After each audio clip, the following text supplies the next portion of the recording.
ప్రభువు పేరిట మీ అందరికీ షలోం. ఈరోజు దేవుని వాగ్దానము. యెహోవా నిన్ను నిత్యము నడిపించును, క్షామకాలమున ఆయన నీ ప్రాణమును తృప్తిపరిచి నీ ఎముకలను బలపరచును. యెషయా గ్రంథం 58వ అధ్యాయం 11వ వచనం. ప్రియ సహోదరి సహోదరులారా, ఈరోజు ఈ వాక్యము వినిచిన మీ అందరికీ మన ప్రియరక్షకుడైన యేసు క్రీస్తు నామమున ఈ నూతన దినపు శుభములను వందనములను తెలియజేయుచున్నాను. ప్రియులారా, చదవబడిన లేఖన భాగాలను మనము గమనించినట్లయితే ఈరోజు ఈ నూతన దినములో అడుగుపెట్టిన మిమ్మల్ని నిత్యము నడిపించాలని దేవుడు మీ పట్ల కోరుకొనుచున్నాడు. అందుకే పరిశుద్ధ లేఖన భాగములను మనము పరిశీలన చేసినట్లయితే యెహోవా నిన్ను నిత్యము నడిపించును, క్షామకాలమున ఆయన నీ ప్రాణమును తృప్తిపరిచి నీ ఎముకలను బలపరచును అన్న వచనము ప్రకారం ప్రియులారా, ప్రభు మిమ్మును చేయి పట్టుకొని ప్రేమతోనూ జాలితోనూ యుగ సమాప్తి వరకు నడిపిస్తాడు. అయితే ఆ విధముగా ఆయనచే నడిపించబడుటకు మీరు మిమ్ములను సంపూర్ణముగా ఆయనకు సమర్పించుకొనవలెను. ప్రభువా, నా ఆలోచనలను తలంపులను నీతిగల మార్గమునందు నడిపించుము అని చెప్పి ప్రతిరోజు ప్రార్థించవలెను. ప్రియులారా, రాజైన దావీదు, యెహోవా నా కాపరి, నాకు లేమి కలగదు, పచ్చిక గల చోట్లను ఆయన నన్ను పరుండజేయుచున్నాడు, శాంతికరమైన జలముల యొద్ద నన్ను నడిపించున్నాడు అని ఉత్సాహముగా చెప్పి ఉన్నాడు. ప్రియులారా, జీవితం యొక్క అన్ని రంగములయందును ప్రభువే కాపరియయుండి మిమ్మును త్రోవ నడిపించవలెను. కొన్ని రంగములయందు ప్రభు నడిపించుటకు మార్పించుకొనినను, మరికొన్ని రంగములయందు మిమ్ములను మీరే నడిపించుకొనుటకు కోరుకొనుచున్నాడు. అందుచేతనే పలు సమయములయందు దేవుని యొక్క చిత్తమునకు మీ యొక్క త్రోవలకును మధ్య భిన్నత్వము కలుగుచున్నది. ప్రభు ఆహారమును వస్త్రమును ఇచ్చుటకు మాత్రమే కాపరి కాదు, మీ యొక్క తలంపులు, ఆలోచనలు, క్రియలన్నిటినీ సరిదిద్ది స్థిరపరచు కాపరిగా ఆయన ఉన్నాడు. ప్రియులారా, మీరు మరణపు టంచుల గాఢాంధకారపు లోయలో నడిచినను అపాయమునకు భయపడనవసరం లేదు. ఆయన యొక్క దుడ్డుకర్రయు దండమును మిమ్మల్ని ఆదరిస్తుంది. మీరు పరలోక రాజ్యమునకు వెళ్ళి చేరునంత వరకు, నిత్యత్వము వరకును ఆయన మిమ్ములను త్రోవ నడిపిస్తాడు. జీవించు దినములన్నిటను కృపాక్షేమములే మీ వెంట వస్తాయి. ప్రభు యొక్క మందిరములో చిరకాలము నివాసము చేస్తారు. ప్రియులారా, ఈరోజు ఈ వాక్యము వినుచున్న మీరు పరిశుద్ధ లేఖన భాగాలను చదివినట్లయితే యేసు క్రీస్తు ప్రభు గలిలయ సముద్రపు ఒడ్డున నిలబడి ఉండెను. యేసు మృతులలో నుండి పునరుత్థానము చేయబడిన తరువాత ఇది జరిగింది. శిష్యులు యేసు నుండి ప్రత్యేకించబడ్డారు. అందువలన వారు తాము చేపలు పట్టడానికి తిరిగి వెళ్ళాలని నిర్ణయించుకున్నారు. యేసు మరణించి శిష్యులతో కూడా లేనందున వారు తమకు భోజనము సిద్ధము చేసుకోవడానికి తిరిగి చేపలు పట్టడానికి వెళ్ళారు. ప్రియులారా, వారు వెళ్ళి దోణి ఎక్కిరి, కాని ఆ రాత్రియు ఏమీ పట్టలేదు. ఆ రీతిగానే ప్రియులారా, మీరు దేవుని ఉద్దేశాన్ని నెరవేర్చినప్పుడు మీ ప్రయత్నాలన్నీ కూడా విఫలమవుతాయి. ప్రియులారా, ఈరోజు ఈ వాక్యము వినుచున్న మీరు ఎల్లప్పుడూ ప్రభువునకు విధేయత చూపాలి మరియు ఆయన చిత్తాన్ని ఎల్లప్పుడూ జరిగించాలి. సూర్యోదయం అగుచుండగా యేసు ధరిని నిలిచెను. అయితే ఆయన యేసు అని శిష్యులు గుర్తుపట్టలేదు.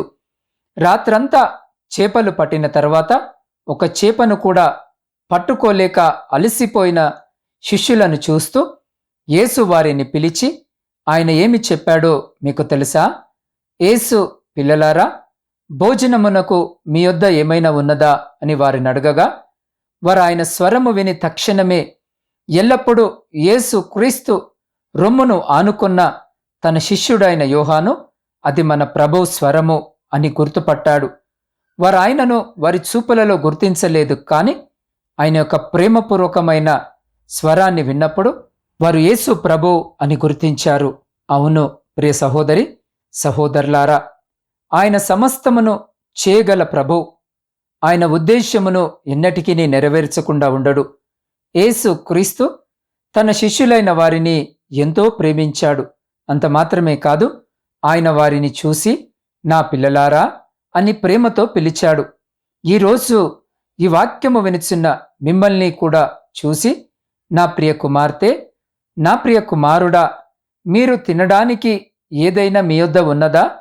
మీరు ఆకలితో ఉన్నారా అని మీ వైపు చూస్తూ ఆయన మిమ్మల్ని పిలుచుచున్నాడు. కారణం, ఆయన ప్రేమగల గొప్ప తండ్రి. ఆయన ఎన్నడూ మిమ్మల్ని నిరాశపరచడు. మరియు ఆయన ఈరోజు మీ వద్దకు వస్తాడు. మీరు జీవించడానికి, జీవనోపాధిని సంపాదించడానికి మీకు సాధ్యమైనంత వరకు ప్రయత్నించవచ్చును. ప్రియులారా, మీ కుటుంబ భారాన్ని భరించడానికి మీరు ప్రయత్నించవచ్చును. లేక మీ పరీక్షలలోనూ, ఉద్యోగంలోనూ, జీవితంలోనూ, లేక పరిచర్యలోనూ విజయము సాధించుటకు మీరు ఎన్నో ప్రయత్నములను చేసి ఉండవచ్చును. బహుశా మీరు దేనిలోనూ విజయము పొందకపోవచ్చును. అయితే యేసు ఒడ్డున నిలబడి ఉన్నాడు. ఆయన మిమ్మల్ని చూసి, నా బిడ్డ, మీరు మీ చేతుల కష్టార్జితమును అనుభవించాలని మరియు మీరు విజయము సాధించాలని నేను కోరుకుంటున్నాను అని సెలవిస్తున్నాడు. ఆ తర్వాత యేసు శిష్యులతో, దోనె కుడి ప్రక్కన వల వేయుడి, మీకు దొరుకునని చెప్పెను గనక వారు అలాగు వేయగా చేపలు విస్తారముగా పడినందున వారు ఒడ్డునకు వల లాగలేకపోయిరి. ఆయన దేవుడు గనుకనే తాను చెప్పునది తప్పకుండా నెరవేరుతుంది. ప్రియ సహోదరి సహోదరులారా, ఈరోజు ఈ వాక్యము వినిచిన మీకోసం ఆయన ఒక మార్గమును ఏర్పరుస్తాడు. కాబట్టి భయపడవద్దు. వారు దోనె ఎక్కి వలను దరికి లాగారు. యేసు, మీరిప్పుడు పట్టిన చేపలలో కొన్ని తీసుకొని రండని వారితో చెప్పగా చేపలతో నిండిన వారి వలలతో ఆయన వద్దకు వచ్చారు. యేసు అప్పటికే భోజనము సిద్ధము చేసెను. యేసు, రండి భోజనము చేయడని వారితో అనెను. యేసు వచ్చి ఆ రొట్టెను తీసుకొని వారికి పంచిపెట్టెను. అలాగే చేపలు కూడా పంచిపెట్టెను. అదే విధముగా ప్రియ సహోదరి సహోదరుడా, దేవుడు ఈరోజు ఈ వాక్యము వినిచిన్న మీకోసం ఆహారమును సిద్ధపరుస్తాడు. మరియు దేవుడు తన ఐశ్వర్యము చొప్పున క్రీస్తు యేసునందు మహిమలో మీ ప్రతి అవసరమును తీరుస్తాడు. ఆయనను మీ జీవితంలో ప్రభువుగా చేసుకొని ఆయనను స్తుతించినట్లయితే నిశ్చయముగా ఆయన మిమ్మల్ని నడిపించి మీ క్షామకాలమున ఆయన మిమ్మల్ని తృప్తిపరిచి మీ ఎముకలను బలపరుస్తాడు. మీరు నీరు కట్టిన తోట వలె ఎప్పుడునూ ఉబ్బుకుచుండు నీటి ఊట వలెను ఉండునట్లు ఈ నూతన దినమంతయు మిమ్మల్ని దీవిస్తాడు. నేను గొర్రెలకు మంచి కాపరిని, మంచి కాపరి గొర్రెల కొరకు తన ప్రాణము పెట్టును అని ప్రభు సెలవిచ్చిన ప్రకారం, ప్రిలారా, తన యొక్క జీవంనే ఇచ్చినటువంటి ఒకరిని మనము కాపరిగా కలిగి ఉండుట ఎంత గొప్ప భాగ్యము.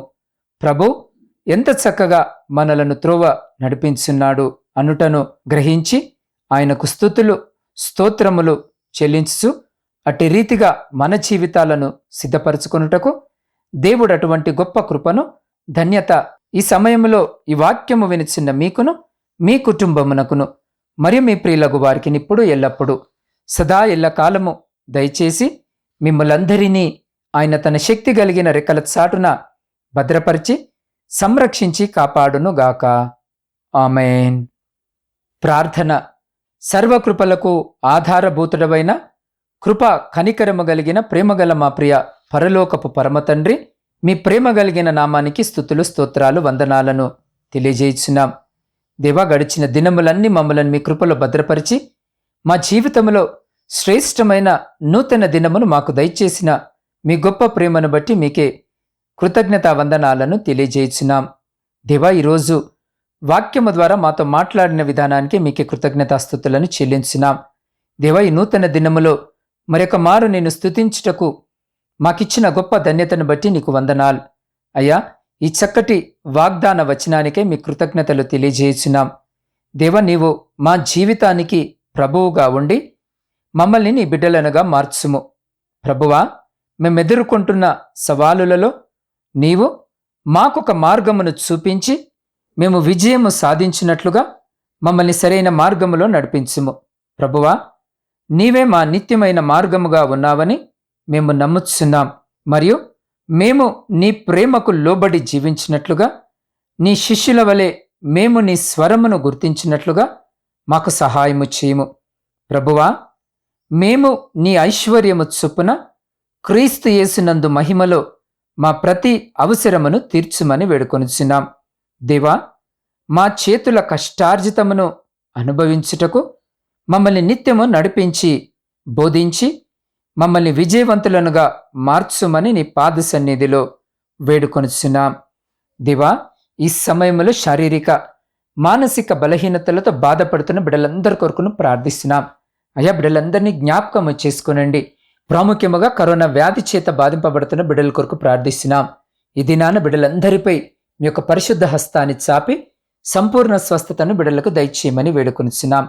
దేవా, ఈ సమయంలో ఎంతమంది బిడ్డలైతే ఈ ప్రార్థనలో ఏకీభవిస్తున్నారో అయా, ప్రతి బిడ్డను మీ హస్తాలకు అప్పజెపుతా ఉన్నాం. ప్రతి బిడ్డ యొక్క హృదయవాంఛను ఎరిగిన దేవుడవు వింటున్నావు.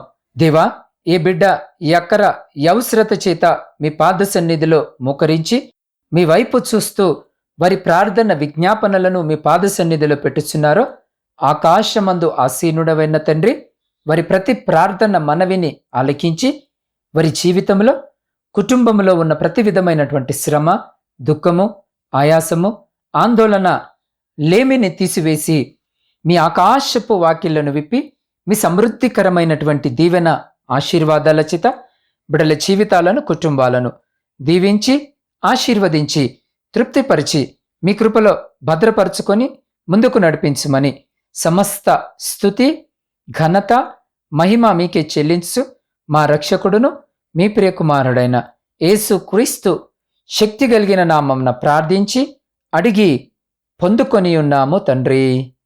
ఆమేన్.